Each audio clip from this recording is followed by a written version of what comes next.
शिक्षा शब्द की उत्पत्ति संस्कार नामक शब्द से हुई है। जिस प्रकार किसी व्यक्ति के संस्कार उसके व्यक्तित्व का निर्माण करते हैं, उसी प्रकार किसी देश की संस्कृति का निर्माण उस देश की शिक्षा से होता है। जैसी शिक्षा होगी वैसी ही संस्कृति होगी। और हमारे भारत देश की संस्कृति की पहचान पूरे विश्व में है, क्योंकि हमारे यहाँ की शिक्षा केवल नेचर की शिक्षा थी। कोई किताबी पढ़ाई लिखाई इस शिक्षा की बात नहीं की जा रही है। वो शिक्षा जिससे देश की प्रगति हो, लोगों का मान बढ़े, भाईचारा बढ़े, पेड़ पौधों जीव जंतुओं इन सब में जो रुचि है उन सबको लेते हुए साथ बढ़ने की जो शिक्षा है वही है हिंदुस्तान की शिक्षा।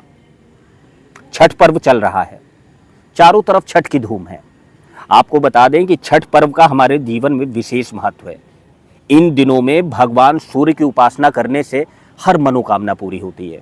आपको बता दें कि भगवान राम जिनकी पूरा जगत जिनकी उपासना करता है, राम नाम जपता है, उन राम भगवान को भी एक ऐसे संकट ने घेरा था कि भगवान राम को मुद्गल ऋषि के पास जाना पड़ गया था।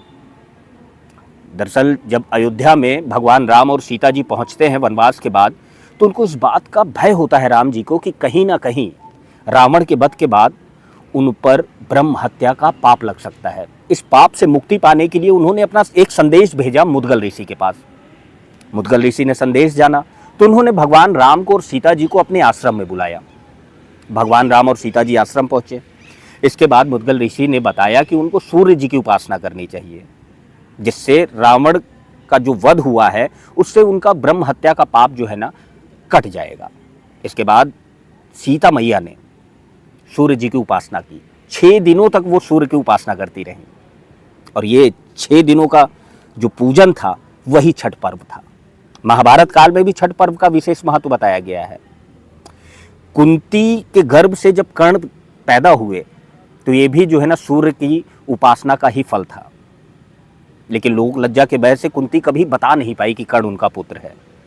लेकिन जब महाभारत का युद्ध चल रहा था और कर्ण अर्जुन के सामने था, उस वक्त कुंती को कर्ण के प्रति एक विशेष लगाव उत्पन्न होता है।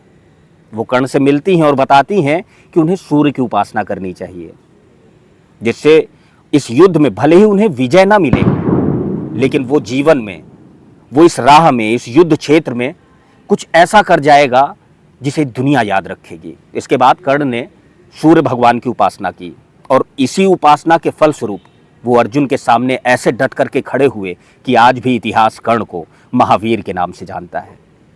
तो आपको ये कहना चाहूँगा कि ये जो वक्त चल रहा है, जो छठ पर्व का ये विशेष दिन है, इस वक्त भले ही आपके यहाँ छठ पर्व नहीं मनाया जाता हो, लेकिन आपको सूर्य की उपासना जरूर करनी चाहिए, क्योंकि इस वक्त सूर्य अपने भक्तों को सब कुछ देते हैं, उनकी हर मनोकामना पूरी करते हैं। तो आप सभी को छठ पर्व की बहुत बहुत शुभकामनाएं। आप सूर्य की तरीके से तेजवान हो, आपके जीवन में सूर्य का प्रकाश फैले, हमेशा आप उन्नति के पथ पर अग्रसर हों। धन्यवाद।